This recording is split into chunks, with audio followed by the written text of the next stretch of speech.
అమ్మా చందనమే పూసిన ఒళ్ళు చూడు, అమ్మా పున్నమి పుట్టిల్లు ఆ కళ్ళు చూడు,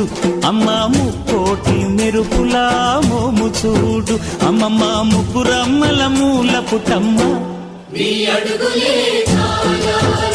అమ్మా నిప్పుల్ని తొక్కిన నడక చూడు, అమ్మా దిక్కుల్ని దాటిన కీర్తి చూడు, 1000 సూర్యుళ్ళై మెరిసిన శక్తిని చూడు, మనుషుల్లో దేవుడి భక్తుని చూడు.